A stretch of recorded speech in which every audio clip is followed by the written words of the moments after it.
Please give a big round for Michael Cioni.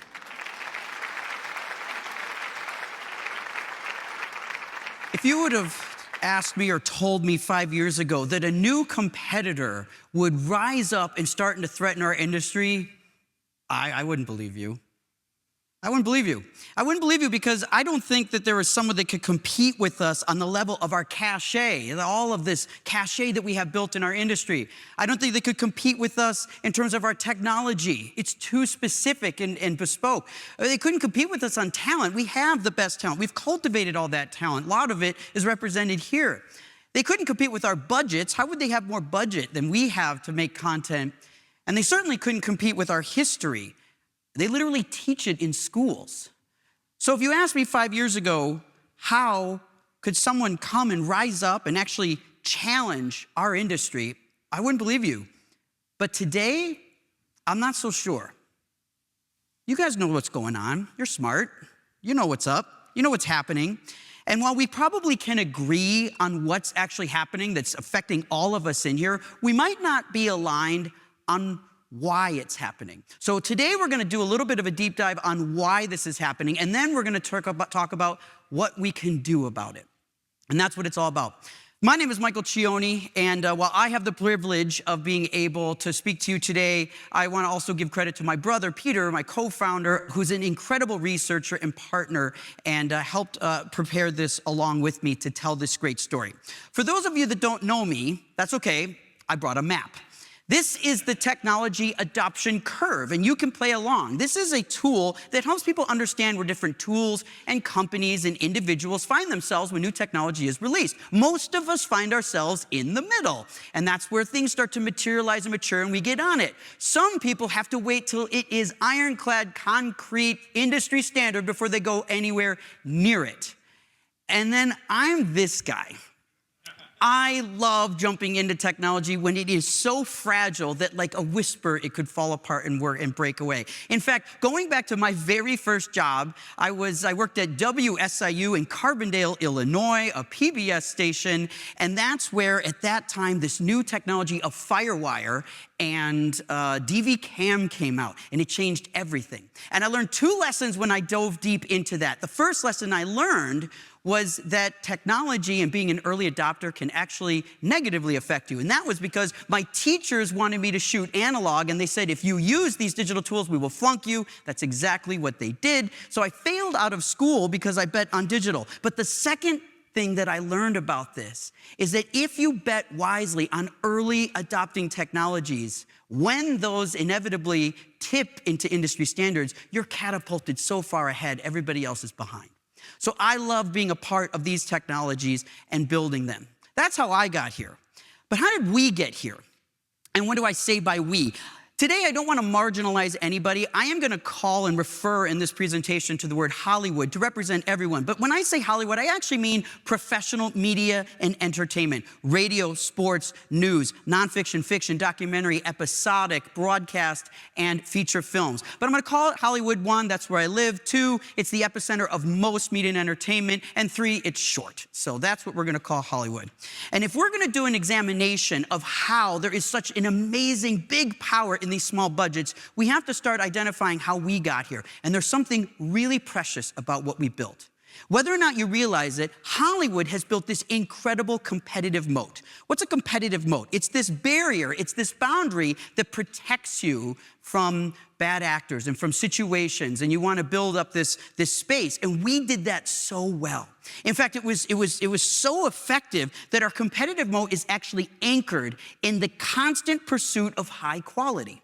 See, achieving high quality is really, really hard. And so we have built the best talent, right? In front of the camera, behind the camera, above the line, below the line. We have amazing talent. We've got amazing technology, purpose-built, specific, and tailored to everything that we need. We've had to build our own distribution system. Think about that. We don't just make the content. We had to invent and create the entire system to distribute it. Our standards and practices mean when you switch channels, you can hear the volume being relatively the same. The color is the same. The frame rate and aspect ratio is the same. All of that infrastructure and practices for our standards is at play.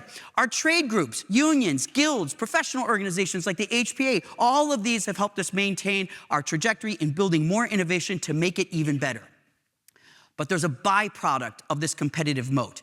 It protected us in a lot of ways because anyone that turned on the TV and watched anything or went to a theater knew it came from media and entertainment professionals. That's where it came from.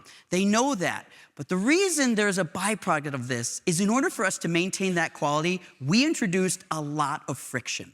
Now, this worked for a long time, and the consumers were willing to tolerate that. If you make a production, you know it is slow, it is hard, it is expensive to do production, post-production, distribution, exhibition, marketing. All of that is super complicated and hard. We're even passing on the friction to the consumer. The consumer has to take it on. We're asking them in traditional forms to wait in line or maybe wait a week. But it's worth it because the quality we give them is always worth it. When we tell a story, the friction that we've brought into the process was worth it. But what would happen if there was a world of storytelling that didn't require any friction? And I believe this is why our industry is facing what it's facing. If we're gonna dive into this a little more, we have to understand, folks, it is really time to wise up. When I look at this, I realize that there were a lot of people here, there were a lot of businesses and companies here that are acting on their momentum and no longer their propulsion. And this is what is really happening. It's hard to know the difference once the engine's cut out and you maintain that momentum because you can't tell that you're not being propelled further anymore. And I believe that there is major trouble on the horizon. And this isn't a doomsday presentation, it's a lot of data, and people are willing to have conversations and disagree with me, and we can talk about that, but the data tells us, and I think you all know, because you're smart, that something's changing on the horizon. So let's dive into this a little more and try to understand this. Well, what happens is we can start with this thing called the sphere of influence. The sphere of influence is built throughout Hollywood because we take that competitive moat and we can put it into manufacturers of software and hardware and the vendors that actually do the work for us and the workforce that actually puts their hands on the control panels, the mixers, the cameras, and pushes the buttons to play. All of this sphere of influence has allowed us to attract all these people. But something happened in 2005 that nobody noticed. I didn't notice, you didn't notice, none of us noticed. But there was a failed startup that was actually an online dating app. And when it didn't work, they pivoted their tech stack and they came up with something different. And in their 2005 pitch deck, they had a slogan, and that slogan was, broadcast yourself. What is it? YouTube. YouTube comes up with this new idea. Now, in 2005, the idea that YouTube effectively could become a challenger to Hollywood was laughable. If anything, it's cute. But if you think about it, at the core of YouTube's business is to tell stories to entertain. And at the core of our professional media and entertainment business, it's the same. It's to create stories, tell them, and entertain. But there is something about YouTube in their competitive moat that we do not have. They have no friction.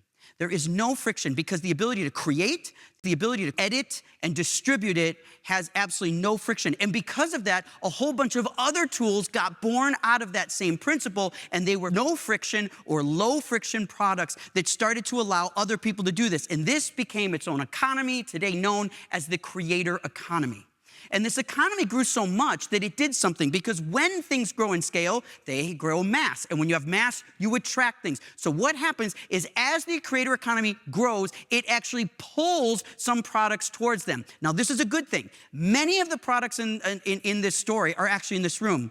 And these are when products go from specialized and these niche products and they move to general purpose. Because in Hollywood, we typically build for the specialists, but in the creator economy, you build for the generalists. And there were companies that did this. I want to click on a few as an example here. Now, this is interesting because when we're talking about general purpose, a lot of times in the professional sector, we look at general purpose technologies when this happens as confusing or we're suspicious. And we don't really like, why is that company doing that?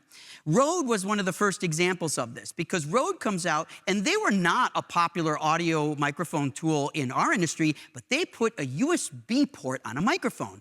And Hollywood says, why would anyone want that? We don't need that. And they would say, it's not for you.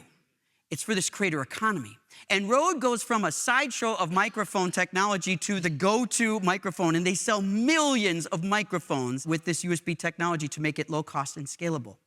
How about this one? In 2007, Red comes out and they say, we're going to take a digital camera, make it $17,000 and make it record to files. And people said, that's not what we need. We're a film world and a videotape world in 2007. Why would anyone want this? And Red says, this isn't for you. This is for somebody else. And in a good cinema workflow or good cinema technology, you're lucky to sell 10,000 cameras, maybe on the outside, 20,000 units. But because Red targeted the creator economy, they sold hundreds and hundreds of thousands of cinema cameras, and they populated the world with cinema systems and changed it.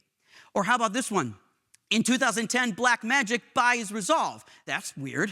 That doesn't make any sense. Why would that happen? The DI world is not based on Mac OS because Resolve says we're going to put out a Mac version of this product. Why would anyone do that? Well, now Resolve has several million people that have downloaded it. You don't think several million people that have a DI machine is going to make a dent in our industry? Hello? Like, this is a big deal here. And we're just getting at the beginning of what that's going to mean. This is 2010. Like, it's just starting to be reactive, right? And then we've got Dolby. Dolby's made a lot of great tech over the years, and they were most famous for their Dolby DTS and their Dolby noise reduction in the professional theater system. But what they do about 10 years ago is they start to move their Dolby technology into the consumer space. And now most people in this room have Dolby Vision on their phones, or they are actually hearing music or sound or audio at home through Dolby Atmos. And so these are great examples of companies that took more specific and niche products and moved them into the general purpose space. But something else happens, and this is really interesting. See, as the creator economy grows even more, it doesn't even fit on a slide anymore, that it actually gives birth to new technology. These are products that wouldn't even exist if there wasn't a creator economy. And these are the people that I am the most impressed with and we should be the most jealous of. Here's an example. Once you are building directly for the creator economy, you have the ability to serve a much larger group, so you get more feedback, and everything that you do gets used by more and more people, which allows you to move faster. That should be something the manufacturers in our space should really understand how powerful that is, because the smaller companies have learned to outpace us because they are serving a larger group of people. Aputure, Blue Condor, Cream Source, DJI, Frame.io, we're all born out of the creator economy. On the bottom row, these are all products that actually specialize in mobile technology. B-Script, CapCut, Moment, Small Rig, and Splice. These are all tools that help the community using it in mobile space. And if you look at these logos and say, I'm not really familiar with these, that's my point. Like, this is part of the problem. In fact, bottom from the left, the second one in from the left, that's CapCut. CapCut is the world's most popular editing system. They have 300 million monthly active users. You don't think 300 million editors, whether they're on a phone or they're on a media composer, 300 million editors are going to make a dent. And this is going to change everything. This is the threat that we're really facing. This is a new community that has changed the sphere of influence. And I don't have a slide, unfortunately, that says, here is what we have to do to regain control of our sphere of influence. It's gone. It's gone. It can't come back. We can't outpace these things. This is going to have to be a new wake-up call on what we're going to do to understand that there is a new sphere of influence. And I know you might be saying, well, Michael, come on, these people don't make the same type of quality of content that we make. I understand that. But if our pursuit is to entertain and tell stories, which is the same pursuit that they're in this game, I'm not suggesting that they can make better quality content than they are. I'm asking, does it even matter? And so if we look at the sphere of influence and what's going to happen with it, then we can dig a little bit deeper. Because you might also say, well, you know, we make really good movies, and people are always going to make movies and TV shows, and narrative is the hardest thing to make, absolutely. But people are always going to want that. Well, consumer tastes change. And when consumers' tastes change, we have to keep up with that. And if they change in a way that they want content that we don't make, we aren't serving them in the way that we need to. For example, the data shows that about let me look at the room. The data shows about 10 years ago, only about 50 of you ever heard a podcast. Today, I bet half of you listened to one on the way here, And the rest of you might understand that today the fastest growing market for media and entertainment, the fastest new market is video podcasts. 84% of podcasts, you now watch people talking to microphones. It's like radio video, and it's a completely new invention. This format didn't even exist, and Hollywood had nothing to do with it and has no idea what to do about it. Here's a scary number, 2. 2 is the average amount of movie tickets the average American bought to the theater in 2023. That number is so dangerously low that even the StubHub community won't eventually have enough critical mass to keep the system going. And here's another number, 33. 33% of all media is now consumed mobilely. Now, some of you are saying, well, come on, I've got kids, I've got nieces and nephews and grandkids. I know that Gen Z really loves their phones. That particular data point is actually based on adults. That means, folks, if you watch a video podcast, and if you didn't go to a movie theater more than 2 times, and you're watching 33% of your information on your phone, you're competing with you.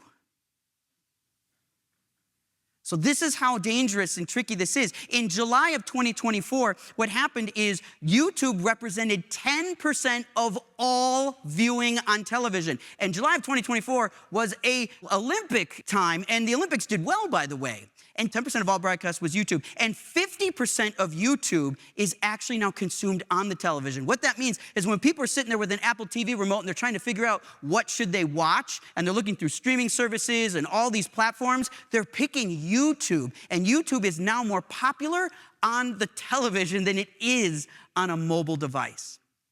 YouTube is the startup for creativity. YouTube is the new television, and the CEO of YouTube said exactly those words. Now, there is some really good news, and here are a few examples I want to point out. First, Netflix, this is very recent. I believe this is the first time we've seen any data that suggests this. Netflix is now looking into podcasts as a form of content that they're going to look at building. So that is exactly what you want to do. You want to see this emerging trend. You want to move into it. Here's another one. We know that Mr. Beast's team is here. These guys are amazing. Listen to them. I've met them before, our last IBC. Pay attention. But this is different. What Hollywood defaults to, it says, oh, let's find an influencer and have them make some content from us. That's not the right way to do it. It's not going to work. What did Amazon do? And they did this right. They simply became a distribution path for Mr. Beast, AKA let Mr. Beast be the creator and just distribute it. Here's another different example of that. If you like scary movies, you got to see Talk to Me. Talk to Me is a movie that was directed and created and produced by 2 brothers in Australia that are YouTube stars. They have YouTube channels, several million followers. They make a movie for $4 million. They make this movie, and it gets picked up by A24 and distributed. This movie is so good that it actually makes almost $100 million, and it gets an 94% on Rotten Tomatoes. The point is, you don't have to be able to be a movie studio to make a movie. And when I was in college, people were trying to figure out, how do we take the extreme rarity of Blair Witch Project and do it again? And what this data tells us is that every movie studio and vendor represented in this room could actually have a Blair Witch Project success 52 weeks a year if you just knew how. It's sitting right there. But we've got decades of experience kind of working against us. How are these people actually doing this? They don't have standards and practices. They don't have the rules. They don't use the competitive moats that we do, which are acting more like handcuffs. And they understand the technology gap is shrinking. The creator economy are all early adopters. And many people in this room that when I have a new technology, I have to sit and go through 6 months of procurement just for you to be able to try it. And that is going to stifle, it's already stifled progress, but it didn't matter because it was always fine. There was always tomorrow, but there isn't tomorrow anymore. And the stifling of project through standards and practices that we've employed here in an overinflated version of security is not going to help us make it through this. So they know the technology gap is shrinking. And to look at this, I want to do a little deeper dive here. And we're going to do a tech demo. And I want to thank Mark LaFleur, an entrepreneur that owns a camera rental house called Old Fast Glass. Mark's an amazing guy, and he was kind enough to let us use his space and use his cameras. And so what we're going to do is take a little look at a shrinking technology gap. I'd say there's roughly 700 people in the room. What I'm about to show you, I expect will probably be viewed 700 different ways. And I can't wait to talk to you throughout the week. And I'm going to ask you, what did you see when you saw what I showed you? Because you can only see this for the first time once. So I want you to pay attention, and you're going to take a little look here. It's going to be short. It's going to be 30 seconds. and then we're gonna dive deep and take a look a little deeper. To pay attention to what you see and what you hear. My name is Emma Harper. I am an actor based in Los Angeles. I was born and raised in Birmingham, Alabama, which is where I first fell in love with the world of theater and film. I went on to graduate summa from the University of Miami, where I received my Bachelor of Fine Arts in Musical Theater and met my now husband of 5 years. We moved out to LA back in July of 2024 to pursue our creative passions after performing for the last 3 years on cruise ships. So what was that? So before anyone guesses and you have any concerns that that was not a real person, that was absolutely a real person. Emma exists, that was real, so it's not one of those tricks, right?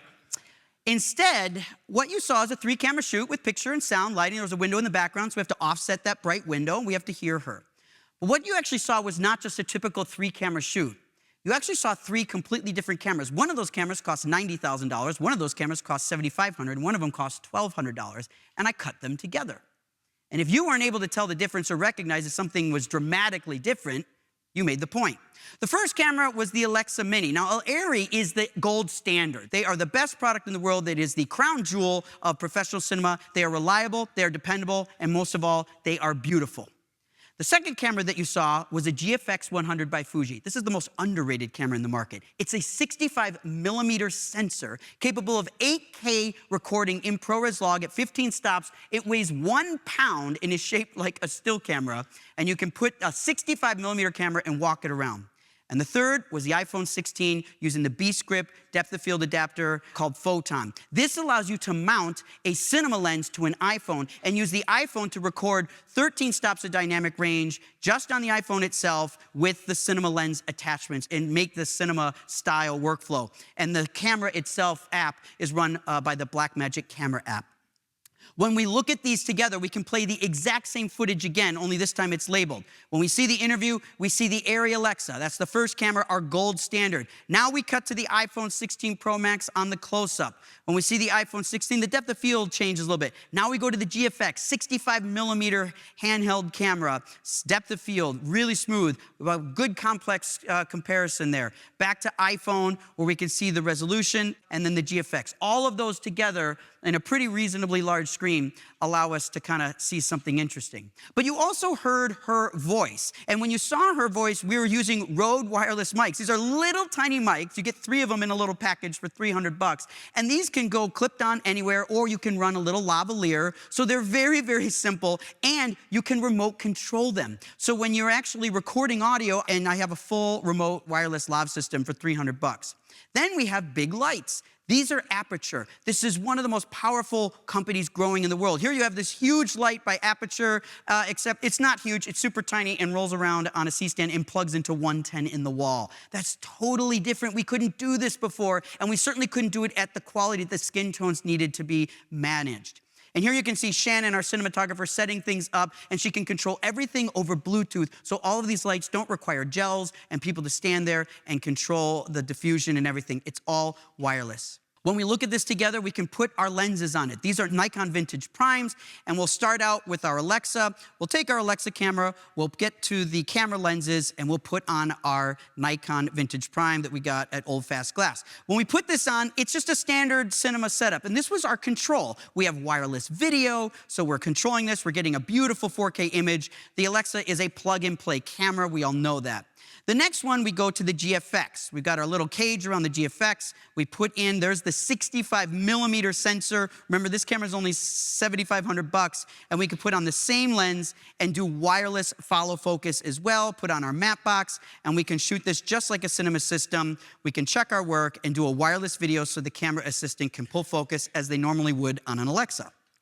Then we've got our iPhone. The iPhone rig with the B-script adapter. We run an iPhone, and you've seen these menus because you could use it. The iPhone is the only cinema camera you could walk up and use today because it's just like an iPhone. It's pretty easy to push the buttons and make it work. We've got the lens adapter, and now we're capturing our log image directly on the camera. We can check out our wireless feed, and we can shoot this just like cinema, and we know that our AC can shoot this wirelessly and pull the focus like they normally would. When this was finished, we know that it looks really great and allows us to compare these together. And of course, Shannon was happy because it looked good, so she's pleased. So now if we look at these coming all together, we can see here, I'm gonna show you the actual results. Here's the Alexa Mini first. We're gonna see the interview just as Alexa Mini. Look at the background, look at the fall off, look at the resolution, look at the hair in detail there. You can see the resolution, the signal to noise ratio, which you might pick up a little bit.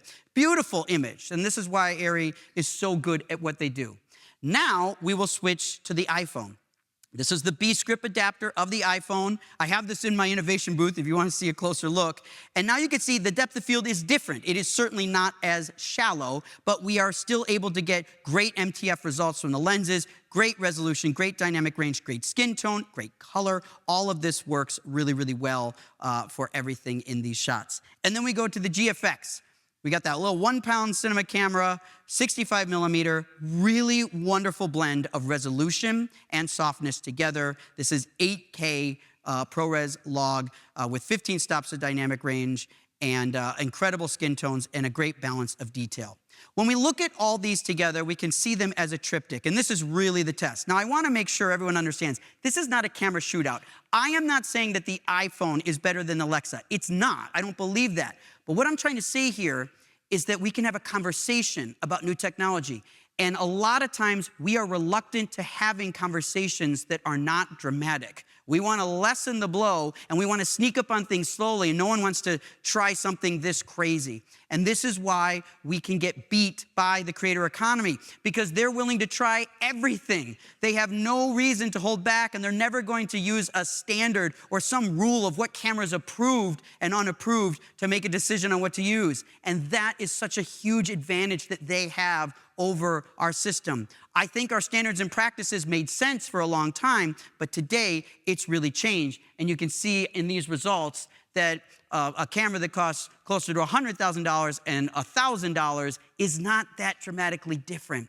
And it's all about accessibility. This week that we're trying to spend is a lot about accessibility. This is the visual proof that accessibility has gotten so narrow that we need to think twice about it. So what do we do about this?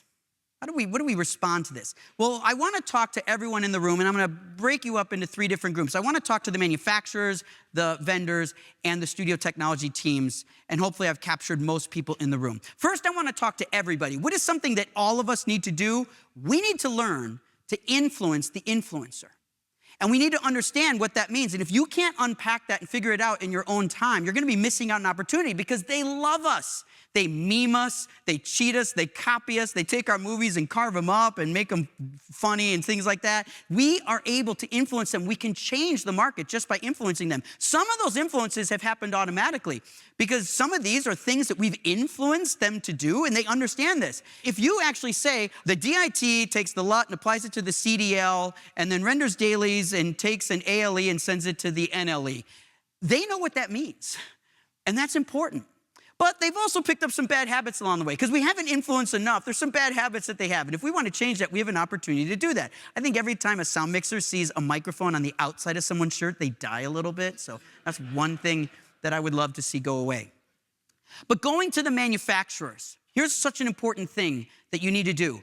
You need to build a technology migration path. If you're a manufacturer that actually builds a specific product that is niche or it's in a specialty space, you are taking an enormous risk. And if you say, yeah, but we've had a great season of business in this space, serving this community, we love serving this community, it is an insane risk. If that's what you want to do, I'll check in on you in a few years. That's fine. But I think it's a huge risk. Instead, you need to build a technology migration path and start to realize that if you build for the creator economy, you can serve both communities. It's possible. And there are companies that are doing that, and we've talked about some of those that are doing those technology migration paths, and they're doing so much better because they can do both. It's so important that we do that. Also, manufacturers, you got to refrain from trying to do these one-off things. I know it's fun to get that one marketing blurb, but the opportunity cost of building something specific for one director isn't worth it anymore. That director isn't even paying for your product.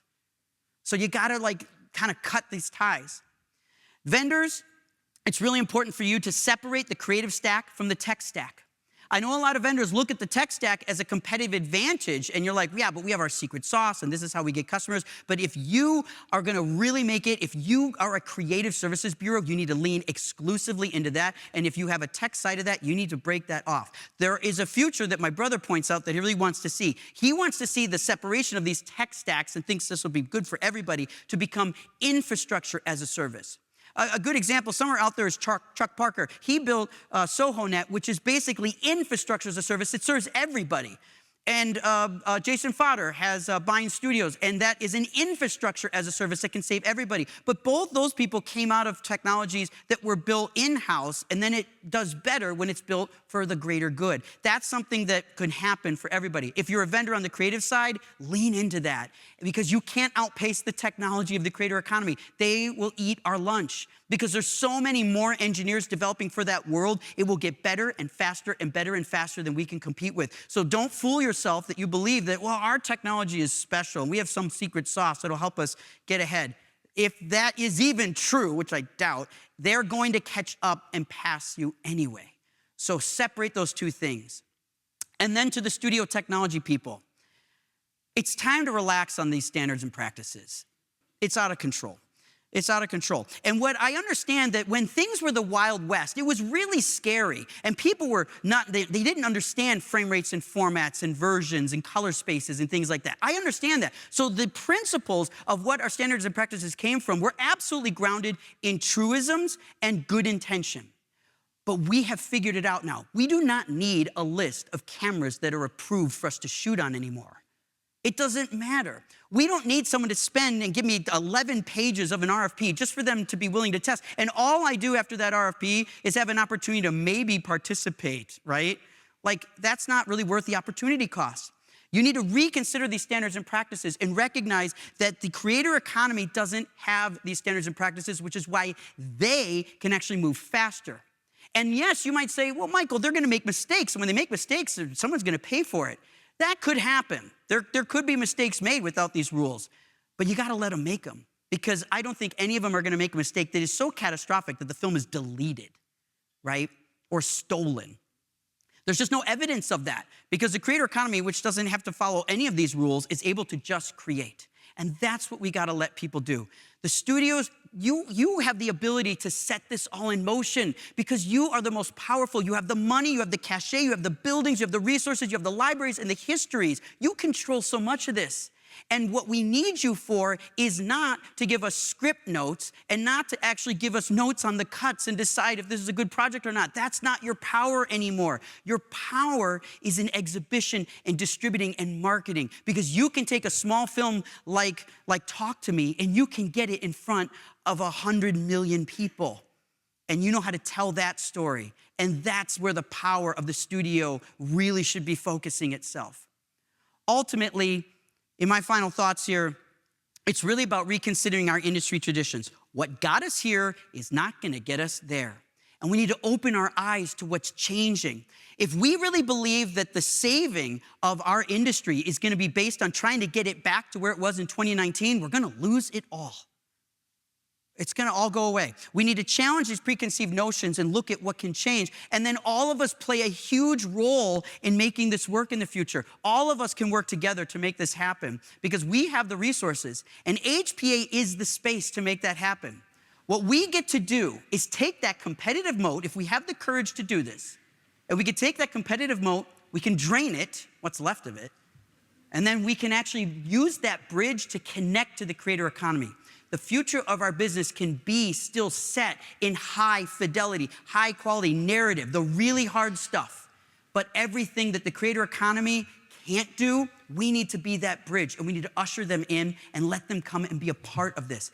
Our future is gonna be fantastic if we work together directly with them. But our future is going to be very, very scary and dire if we just try to protect ourselves. So this is what I think is so exciting about this opportunity. The opportunity for us to do this is so great because the amount of people that are changing and consuming this and the amount of people that want to do it, you know this because you're a consumer of it yourself. Nobody here boycotts any of these, the creator economy. You love it. And that's the opportunity that we have to build something. So I want to challenge everybody here to think about their role in making this great. All of us have a very, very strong incentive to make it successful, and we can do that together if we just think about how we can work directly with the creator economy. The Hollywood that we can make successful, it's not about survive through 25. We can thrive. We just have to admit that it's going to look a lot different. So if we can start with that as a conversation, we can get a lot done this week. Thank you so much, everybody. I really appreciate your time. Thanks.